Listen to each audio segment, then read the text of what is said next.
JD annual summit 2025, जिसमें होंगे 100 से ज़्यादा आपके जाने पहचाने वक्ता। इस कार्यक्रम को आपके फाइनेंशियल सपोर्ट की आवश्यकता है। सनातनी धरोहर को बचाने के लिए जेडी समिट में योगदान करें और याद रखें कि हर एक योगदान महत्वपूर्ण है। कुछ स्पीकर्स जो आपको सुनने को मिलेंगे, जैसे आनंद रंगनाथन, विष्णु शंकर जैन, सुधांशु त्रिवेदी, भाऊ तोरसेकर, अनुपम मिश्र और कई और वक्ता जो सनातन धरोहर के लिए काम कर रहे हैं। आपका योगदान शत्रु बोध का मजबूत इकोसिस्टम बनाएगा। रजिस्ट्रेशन के लिए और डोनेट करने के लिए नीचे लिंक दिए हुए हैं और आप सपोर्ट के लिए क्यूआर भी स्कैन कर सकते हैं। आप सभी से अनुरोध है कि कृपया हमारे चैनल को सब्सक्राइब करें, वीडियो को लाइक भी करें और आप सभी से यह भी अनुरोध है कि जो भी हमारे आने वाले राष्ट्रवादियों के महाकुंभ दी जयपुर डायलॉग्स एनुअल समिट को स्पॉन्सर करना चाहते हैं, उनके लिए स्पॉन्सरशिप स्कीम्स उपलब्ध हैं।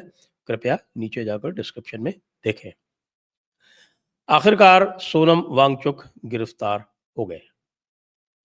जी हाँ, सोनम वांगचुक को ये लग रहा था कि भाई जो ज़ेन जी के हिसाब से उन्होंने लद्दाख में प्रदर्शन आरंभ किए थे और उसमें उन्होंने नेपाल से भी लोगों को बुलाया था, क्योंकि उनको लगा कि नेपाल को एक एक सिद्ध हस्तता है, वो सिद्ध हस्त है इस प्रकार के आंदोलन करने में, इस प्रकार की हिंसा करने में, जिससे कि सरकार अब घुटनों पर आ जाए।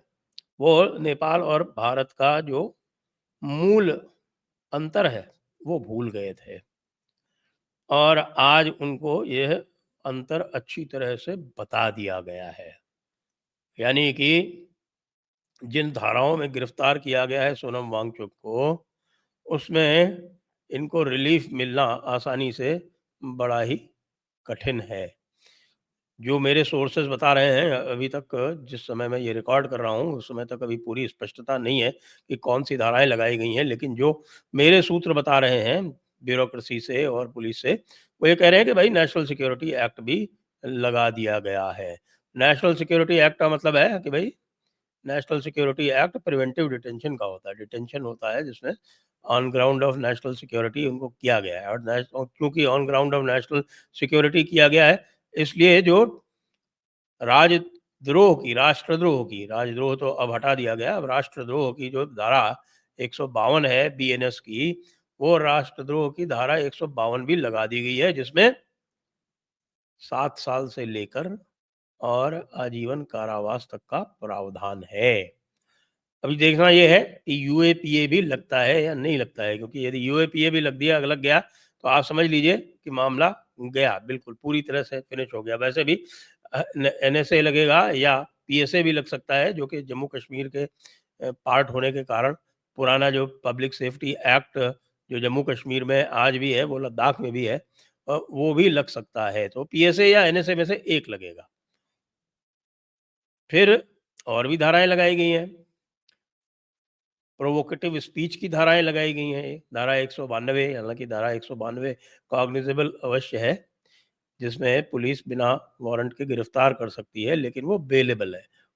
इतनी गंभीर धारा नहीं है, लेकिन 196 गंभीर धारा है, जिसमें आप अलग अलग ग्रुप्स में लोगों को आप भड़काते हैं और भड़का के उनमें हिंसा कराते हैं, और विशेषकर यदि हिंसा हो जाती है तो ये गंभीर अपराध हो जाता है, जिसमें भी 7 वर्ष तक की सजा है और ये नॉन बेलेबल है।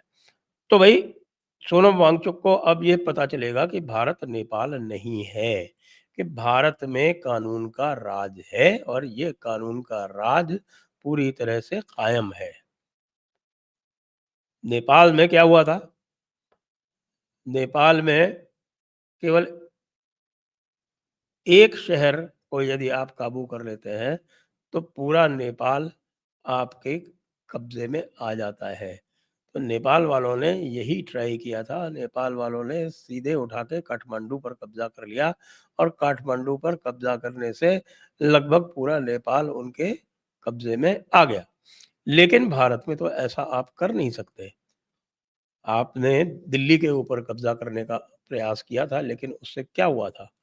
क्योंकि दिल्ली के आगे गाजियाबाद में भी उसकी कोई गूंज नहीं थी, और यदि फ्री हैंड दे दिया जाता योगी जी को तो उस तरफ से जो राकेश टिकैत के लोग बैठे हुए थे, उनको 2 मिनट में वो निपटा देते। वो राकेश टिकैत तो अरेस्ट होने जा ही रहे थे, लेकिन बच गए। मैंने अभी कल और परसों में क्या कहा? कल और परसों में मैंने ये कहा कि भई ऐसा है, सोनम वांगचुक जो है, वो गलत रास्ते जा रहे हैं। जिस देश ने जिस देश ने नक्सलवाद जैसे खतरनाक आंदोलन को, जो कि एक फुल्ली आर्म्ड रिबेलियन था, पूरी तरह से सशस्त्र विद्रोह था। उस सशस्त्र विद्रोह की आज यह स्थिति है कि सारे के सारे माओवादी जो हैं, वो अपने जितने भी उनके इन्फ्लुएंस विल्डिंग लोग बैठे हुए हैं, अलग-अलग पार्टियों में, चाहे वो सीपीएम हो या सीपीआई हो और चाहे वो कांग्रेस हो, उनके माध्यम से पूरा दबाव डालने का प्रयास किया कि किसी भी तरह से यहाँ पर युद्ध विराम हो जाए। लेकिन भारत सरकार नहीं मानी तो नहीं मानी। रोज़ाना जो इनके इनामी कॉमरेड हैं, वो मारे जा रहे हैं। अभी-अभी झारखंड में मारे गए, यानी अब जाके ये बचते हैं इधर-उधर, क्योंकि कोई एक्टिविटी तो कर नहीं पा रहे हैं। अपने बचने के लिए इधर-उधर घूमते हैं तो बच भी नहीं पा रहे हैं। लोग जो हैं इनाम के चक्कर में अब इनको बिट्रे किए कर दे रहे हैं। इनके जो ठिकाने हैं वो बता देते हैं पुलिस को, और पुलिस के साथ एनकाउंटर में ये मारे जा रहे हैं। इनकी सेंट्रल कमेटी के अधिकतर मेंबर जो हैं वो भगवान को प्यारे हो चुके हैं। ऐसी स्थिति में सोनम वांगचुक ये सोच लिए थे कि भई चूँकि वो मैग्सेसे अवार्ड विनर हैं, मैग्सेसे अवार्ड जो है वो सीआईए का अवार्ड होता है। जिस किसी को मैग्सेसे अवार्ड मिल जाए, वो समझ लो कि वो सीआईए का एजेंट है। बिना सीआईए के एजेंट हुए मैग्सेसे अवार्ड नहीं मिलता है। फिर आप एनवायरनमेंटलिस्ट हैं, एनवायरनमेंटलिस्ट भी डीप स्टेट का एक एजेंट होता है। जैसे ग्रेटा थनबर्ग, एनवायरनमेंटलिस्ट उसको बनाया जाता है जो कि उनके जो टारगेटेड कंट्रीज़ हैं, जो लक्षित उनके देश हैं, उनमें जो प्रोजेक्ट्स हैं, जो कि उनका हित नहीं साध रहे हैं, उन प्रोजेक्ट्स को रुकवा सके, उस देश का विकास बाधित कर सके। तो इस प्रकार के एजेंट इनको चाहिए होते हैं। जैसे कि आप जानते हैं कि हमारे यहाँ कुछ प्रोफ़ेशनल एजेंट हैं जो हर मसले को, छोटे-मोटे मसले को लेकर सुप्रीम कोर्ट पहुँच जाता है, और उनका क्लाउट इतना होता है कि सुप्रीम कोर्ट सबको पीछे छोड़कर और उनको हियरिंग भी दे देता है। ऐसे लोगों का ज़माना अब धीरे-धीरे, धीरे-धीरे लद रहा है। अब मेधा पाटकर सुप्रीम कोर्ट से अपने मन की बात नहीं करवा सकती। अब तीस्ता सीतलवाड़ जो हैं, वो मात्र इसमें मशगूल हैं कि वो किसी तरह से अब आगे जेल जाने से बच जाएँ। जो कुछ उनकी एक्टिविटीज़ थी, अब वो पूरी तरह से सीमित हो चुकी हैं। जहाँ तक सोनम वांगचुक का प्रश्न है, सोनम वांगचुक की जो एक संस्था थी, SECMOL, students educational and cultural organisation for Ladakh, SECMOL. तो ये सिकॉल का एफसीआरए लाइसेंस था, और सिकॉल का एफसीआरए लाइसेंस जो है वो कल ही निरस्त कर दिया गया था। उसी से ये पता चल रहा था कि भई ये हमारे सोनम वांगचुक जी हैं, इनका कारवां किस दिशा की ओर जाने वाला है। और सोनम वांगचुक ने भी कम घृणित कार्य नहीं किया। एक तरफ तो आपने बात की अहिंसा की, दूसरी तरफ आपने लोगों को भड़काया, लोगों को भड़का के दंगा करवाया। दंगा करवाने के बाद जब उसमें 4 लोग मर गए, तब आपने गांधी जी की तरह अपने अनशन को तोड़ दिया, लेकिन गांधी जी की तरह अरेस्ट नहीं हुए। चुपचाप भाग गए एम्बुलेंस में बैठ के, और उसके बाद से अलग-अलग तरह के स्टेटमेंट दे के अपने आप को मसीहा साबित करने के प्रयास में लगे हैं, जिससे कि किसी तरह से विदेशी कोई हस्तक्षेप हो जाए और उस विदेशी हस्तक्षेप के कारण ये बच जाएँ। लेकिन भारत तो ट्रंप की भी नहीं सुनता, आपको पता है। बेचारे ट्रंप बाबू जो हैं वो स्ट्रगल कर रहे हैं कि किसी भी तरह से भारत को अपनी कोई भी बात मनवा लें, लेकिन कोई भी ऐसी बात जो देश हित के विरुद्ध है, वो मोदी जी तो मान ही नहीं रहे। आप उसका फिर क्या करेंगे? अच्छा, एक और मुसीबत है। मुसीबत ये है कि साहब कि जो पेरेंट हाई कोर्ट है लद्दाख का, वो Jammu and Kashmir high court है।